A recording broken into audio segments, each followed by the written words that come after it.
Hi students, welcome to science centre 24/7। Myself Arshpreet Kaur, your physics educator. So आज इस rocket revision में मैं लेकर आ गई हूँ आपके लिए वेव ऑप्टिक्स का सुपर फास्ट रिवीजन। सो चलिए स्टार्ट करते हैं बिना किसी देरी के। Starting with the first topic, that is wave front. Wave front क्या होता है? जैसे हम अपना यार सीधा है ना, जैसे मैम फ्रंट से कैसी दिखाई दे रही है, एकदम सुंदर दिखाई दे रही है ना यार। सो इसी तरीके से वेव सामने से आती हुई कैसे दिखाई देती है, उसको हम वेव के फ्रंट के नाम से जानते हैं। ये होती है सिंपल भाषा में इसकी लैंग्वेज। बट अगर हम वेव फ्रंट को फिजिक्स की भाषा में समझने की कोशिश करें तो ये लोकस होता है of all the points in a medium जो एक टाइम पर वाइब्रेट कर रहे हैं सेम फेज में। जब मैं बोल रही हूं सेम फेज में, यानी कि एक साथ ही बेटा वो अपनी मैक्सिमम वैल्यू पे भी जा रहे हैं और एक साथ ही अपनी मिनिमम वैल्यू पे भी जा रहे हैं। इस डेफिनेशन को प्लीज रट्टा मार लीजिएगा, क्योंकि आपको पेपर में ये वाली डेफिनेशन देखने को जरूर से मिलेगी कि डिफाइन वेव फ्रंट, की वेव फ्रंट क्या होता है। अब हम चलते हैं टाइप्स ऑफ वेव फ्रंट पे। 3 टाइप के वेव फ्रंट्स रहते हैं बेटा आपके पास, spherical wave front, cylindrical wave front and plane wave front. जब स्फेरिकल वेव फ्रंट की बात करते हैं तो इसका जो सोर्स होता है वो पॉइंट सोर्स होता है। सिलेंड्रिकल वेव फ्रंट के लिए सोर्स लीनियर सोर्स होता है और प्लेन वेव फ्रंट के लिए सोर्स कौन सा सोर्स होता है? कुछ अलग किस्म का सोर्स नहीं होता बेटा। यही पॉइंट और लीनियर सोर्स जब इनफाइनाइट डिस्टेंस पे चला जाता है तो वहां से आती हुई जो रेज दिखाई देती है उनके परपेंडिकुलर जो हमको वेव फ्रंट दिखाई देता है वो हमको कैसा दिखाई देता है? प्लेन वेव फ्रंट की तरह दिखाई देता है। चलिए अब एक बात हमेशा याद रखिएगा, always remember one thing, that wave front के परपेंडिकुलर होती है बेटा rays. Always remember, wave front के परपेंडिकुलर होती है रेज, और रेज वो डायरेक्शन को रिप्रेजेंट करती है जिस डायरेक्शन में अपनी जो लाइट है वो आगे प्रोपोगेट कर रही है। आगे बढ़ते हैं, नेक्स्ट कॉन्सेप्ट की तरफ बढ़ेंगे। हाइगेन्स प्रिंसिपल बहुत इंपॉर्टेंट कॉन्सेप्ट है। इसके ऊपर बेस्ड, इसी प्रिंसिपल के ऊपर बेस्ड आपको laws of reflection and laws of refraction दोनों को प्रूव करना आ सकता है।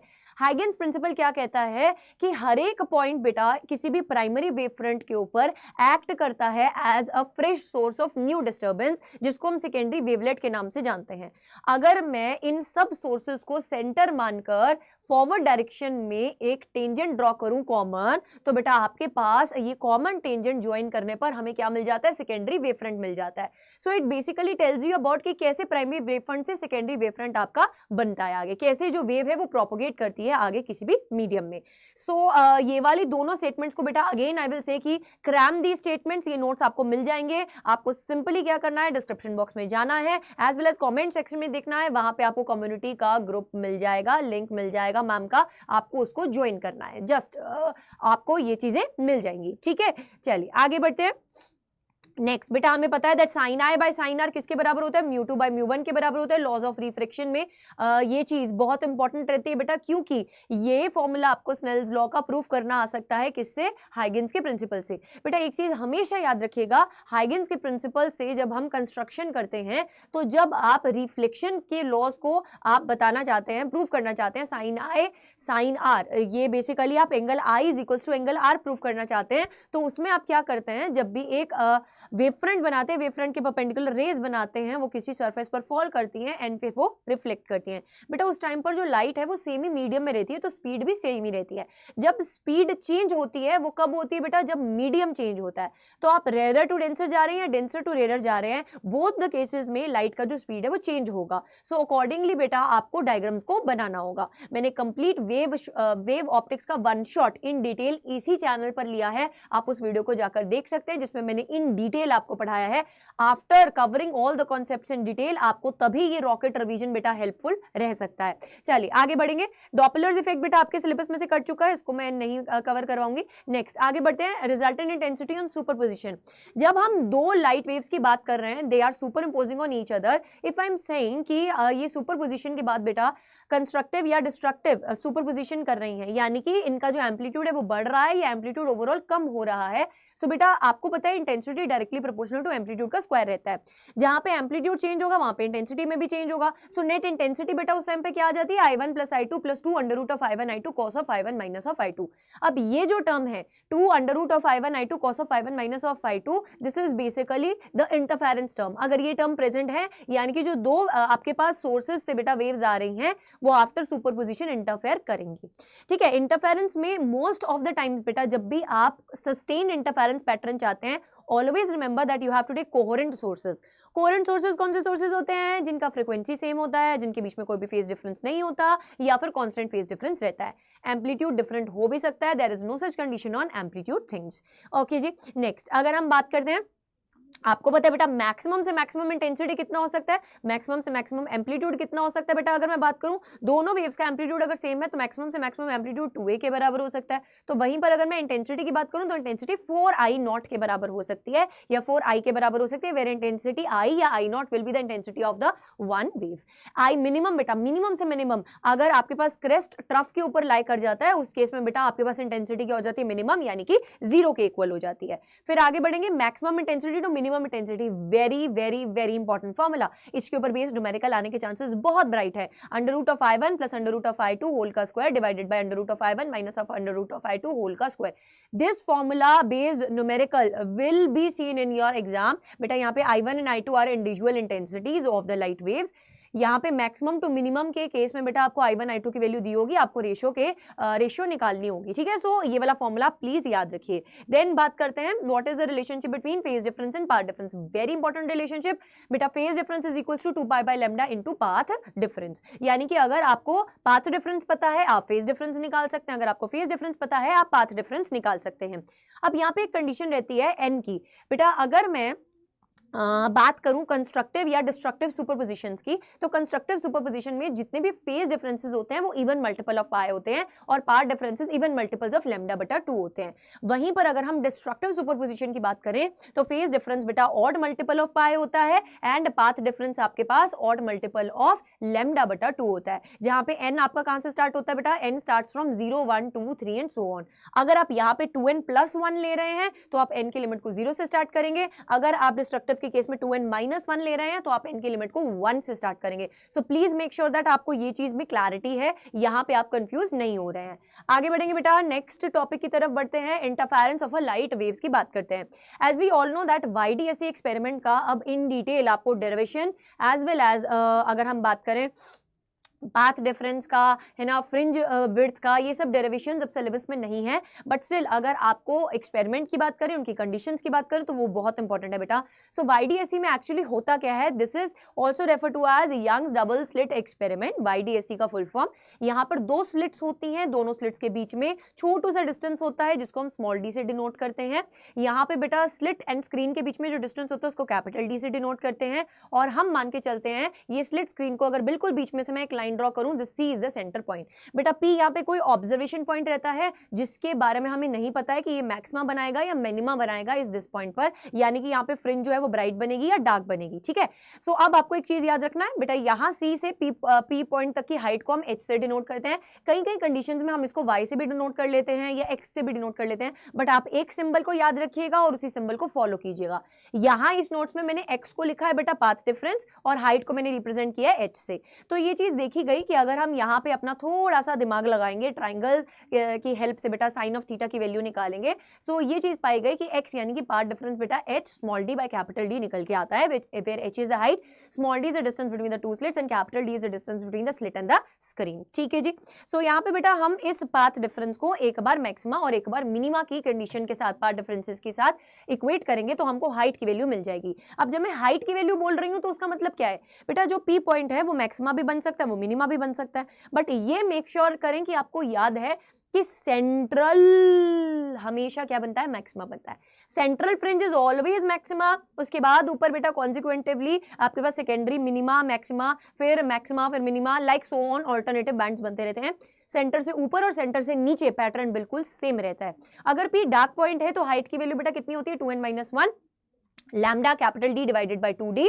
यहाँ पे आप इसको 2n-1 या 2n+1 से भी डिनोट कर सकते हैं। अगर आप +1 से डिनोट करेंगे तो n की वैल्यू को आप 0 से स्टार्ट करेंगे, अगर आप -1 से डिनोट करें तो n की वैल्यू को आप 1 से स्टार्ट करेंगे। बेटा अब यहाँ पे आप देख सकते हैं n की वैल्यूज को मैम ने +-1, +-2 एंड +-3 एंड सो ऑन लिया है। रीजन क्या है बेटा इसका, सेंटर से ऊपर या सेंटर से नीचे आपके पास दोनों तरफ ये पैटर्न बन सकता है, तो प्लस में भी जा सकता है और माइनस में भी जा सकता है। वहीं पर अगर मैं P को एज अ ब्राइट पॉइंट ले लेती हूँ, मैंने P को क्या ले लिया, P को एज अ ब्राइट पॉइंट ले लिया, तो बेटा उस केस में हाइट की वैल्यू क्या हो जाती है, lambda capital D divided by 2D into 2n हो जाती है। यहाँ पे n की वैल्यू क्या हो जाती है, 0 +-1 +-2 +-3 and so on, n is equals to 0 मतलब सेंट्रल ब्राइट फ्रिंज, राइट। आगे चलिए, नेक्स्ट कॉन्सेप्ट आता है फ्रिंज विड्थ का। फ्रिंज विड्थ को हम डिनोट करते हैं बीटा या फिर W से, this is lambda capital D by small d। इसको अपनी आंखों में, अपने दिमाग में, सब जगह बेटा जड़ लो। और जब हम YDSE को किसी भी और मीडियम में फेंक देते हैं, हमारा मन किया, हमारे को गुस्सा चढ़ रहा बेटा यार इसका एक्सपेरिमेंट देख के, तो बेटा उस केस में जो न्यू बीटा होता है वो बीटा बटा म्यू हो जाता है। अगर आप YDSE को किसी और मीडियम में स्टडी कर रहे हैं और वो मीडियम का रिफ्रैक्टिव इंडेक्स क्या है बेटा, म्यू है, ठीक है, मीडियम का रिफ्रैक्टिव इंडेक्स क्या है, म्यू है। सो उस टाइम पर आपके पास जो फ्रिंज विड्थ होती है वो म्यू से कम हो जाती है। बीटा होता क्या है, बीटा इज एक्चुअली द मोटापा, कितना आपके पास कोई भी फ्रिंज मोटी है, कितनी कोई भी फ्रिंज मोटी है, लीनियर विड्थ उसकी कितनी है, that is basically refer to as beta. आगे बढ़ेंगे, अगर आपके पास बेटा capital D is very very greater than beta, यानी कि the distance between the slit and the screen is very very greater than beta, so उस केस में आपके पास स्ट्रेट फ्रिंजेस बनती हैं।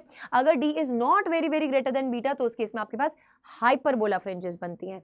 बेटा अगर आप लाइट की पाथ में, अब जो दो सोर्सेज से दो वेव्स निकली उनमें से एक के पाथ में आपने कोई ग्लास स्लैब रख दी, तो आपके पास जो फ्रिंजेस है ना वो शिफ्ट हो जाती हैं। लेट्स सपोज आपने ऊपर वाले के पाथ में रखी तो सारी की सारी फ्रिंजेस बेटा ऊपर की तरफ शिफ्ट हो जाएंगी, अगर आपने नीचे वाले के पाथ में रखी तो सारी की सारी फ्रिंजेस नीचे शिफ्ट हो जाएंगी। सो ये शिफ्ट का फॉर्मूला क्या होता है, beta divided by lambda mu minus 1 into T होता है, ठीक है। So make sure that you are remembering this formulas. Optical path length and geometrical path length में फर्क होता है बेटा। ज्योमेट्रिकल पाथ लेंथ क्या है, आप जो स्केल से मेजर कर रहे हैं, optical path length is related to light. So geometrical path length को जब हम रिफ्रैक्टिव इंडेक्स से मल्टीप्लाई करते हैं we get optical path length. घबराने की जरूरत नहीं है, इसके ऊपर बेस्ड इतना डिटेल में क्वेश्चन नहीं पूछा जाएगा, बट मैं आपको इस रॉकेट रिवीजन में सारी चीजें कवर करवा दूंगी, ठीक है।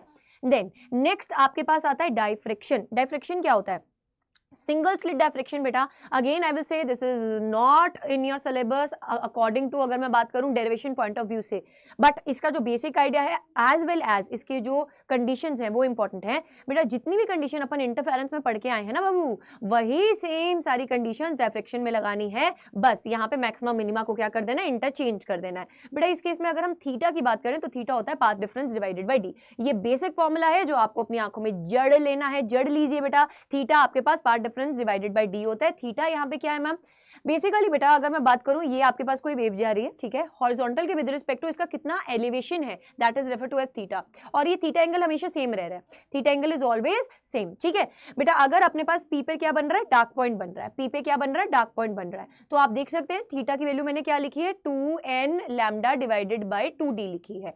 अब यहाँ पे एक चीज याद रखिएगा, अगेन आई विल से बेटा, डार्क के लिए मैक्सिमा वाली कंडीशन बनती है और ब्राइट के लिए मिनिमा वाली कंडीशन बनती है। सो इस चीज में गलती नहीं करेंगे, ठीक है। मैंने सिंपली पार्ट डिफरेंसेस को सब्स्टिट्यूट किया, पार्ट डिफरेंस को डार्क के लिए 2n लैम्डा बाय 2 सब्स्टिट्यूट किया इन जनरल, और d बेटा एज इट इज d है।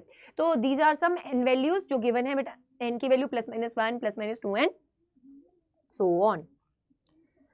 इस केस में जो फ्रिंज विड्थ होती है सेंट्रल फ्रिंज की वो डबल होती है।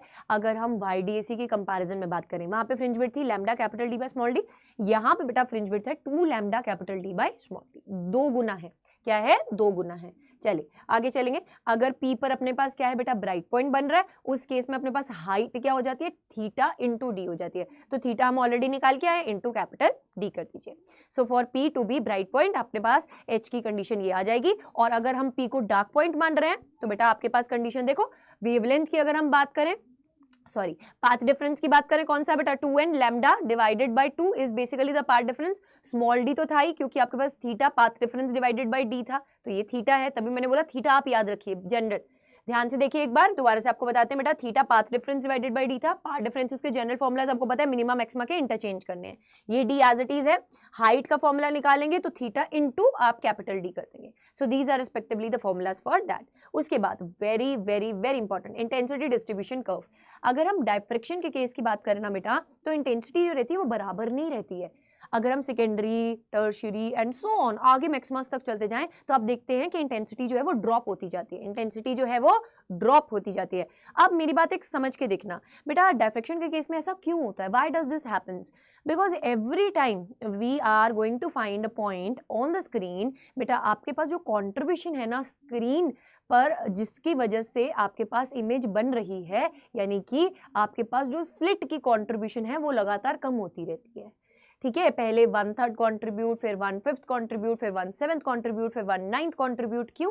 क्योंकि यहाँ पे बेटा कुछ हिस्सा स्लिट का ऐसा हो जाता है जो कि एक दूसरे के पाथ डिफरेंसेस को कैंसिल कर देता है। ये इन डिटेल मैंने आपको वेव ऑप्टिक्स के वन शॉट में पढ़ाया है, आप प्लीज जाके उस वीडियो को जरूर से चेकआउट कीजिएगा, ठीक है। डाइफ्रैक्शन के केस में बेटा एक चीज और याद रखेंगे कि आपके पास यहाँ पे देखिए, जब मैक्सिमा बन रहा है तो पाथ डिफरेंस क्या है, बोलिए, जब मैक्सिमा बन रहा है तो पाथ डिफरेंस क्या है आपके पास, देखिए लैम्डा आपके पास 3 लैम्डा बटा 2 है, 5 लैम्डा बटा 2 है, 7 लैम्डा बटा 2 है, -3 लैम्डा बटा 2 है, -5 लैम्डा बटा 2 है, -7 लैम्डा बटा 2 है। यूजुअली जब हम आपकी बात करें YDSE की, तो बेटा इन पाथ डिफरेंसेस पे आपको क्या मिलता था, मिनिमा मिलता था। यहाँ पे रिवर्स मिलता है, ठीक है। यहाँ पे लैम्डा 2 लैम्डा 3 लैम्डा पे बेटा आपको क्या मिल रहा है, मिनिमास मिल रहे हैं, और लगातार आपके पास बेटा जो इंटेंसिटी है वो ड्रॉप होती जा रही है। जो सेंट्रल की विड्थ है बेटा वो क्या है, डबल है एज कंपेरेटिव टू अगर हम बात करें YDSE के, ठीक है। This curves are very important. आप वहीं पर अगर इंटरफेरेंस केस में देखेंगे तो इंटरफेरेंस केस में बेटा सबकी जो मैक्सिमम इंटेंसिटी है दैट इज सेम, ब्राइटेस्ट जो है वो सेम है। और बेटा यहाँ पे आप देखिए लैम्डा पर आपको मैक्सिमम मिल रहा है, 2 लैम्डा पर मैक्सिमम मिल रहा है, आपके पास माइनस लैम्डा पर मैक्सिमम मिल रहा है, -2 लैम्डा पर मैक्सिमम मिल रहा है, बाकियों पर कॉरस्पॉन्डिंगली आपको क्या मिल रहा है, मिनिमास मिल रहे हैं। So please make sure that you are doing this curves, है ना, in very much detail, because ये वाले कर्व्स आपको पेपर में पूछे जाएंगे। सो आई होप बेटा आपने ये वाले कर्व्स को अच्छे से समझ लिया है। Last condition, validity of ray optics. कब तक रे ऑप्टिक्स वैलिड रहेगा भाई, कब तक रे ऑप्टिक्स वैलिड रहेगा? ऐसा थोड़ी कि हमेशा रे ऑप्टिक्स वैलिड रहेगा, नहीं, एक देयर इज अ लिमिट जिसको हम फ्रेस्नेल डिस्टेंस बोलते हैं, तब तक रे ऑप्टिक्स वैलिड रहता है। उसके बाद बेटा आपकी जो लाइट है वो डाइफ्रेक्ट हो जाती है, यानी कि वेव ऑप्टिक्स आ जाता है पिक्चर में। So what is that distance? अगर हम बात कर रहे हैं कि इसका विड्थ क्या है, ए है, तो फ्रेस्नेल डिस्टेंस बेटा z से डिनोटेड है, a² बटा लैम्डा इसका फॉर्मूला रहता है। सो इसी के साथ हमने इस रॉकेट रिवीजन में वेव ऑप्टिक्स कर लिया कवर। आई होप आपको इस सीरीज से बहुत सारी हेल्प मिल रही होगी एकदम सुपर फास्ट रॉकेट रिवीजन करने में, क्योंकि यार इस टाइम पर हम जब बाकी सब्जेक्ट्स को इंपॉर्टेंस दे रहे होते हैं, हम फिजिक्स को भूल ना जाएं, इसीलिए आपकी मैम ने ये इनिशिएटिव लिया है कि ये छोटे छोटे पैकेट्स आपको दे दी जा रही है मैम, ताकि ये छोटी छोटी डोजेस के साथ आप फिजिक्स के साथ बने रहें, टूटे नहीं। आपको वीडियो कैसा लगा आप कमेंट सेक्शन में जरूर से बताइएगा। Love you all, take care and bye bye.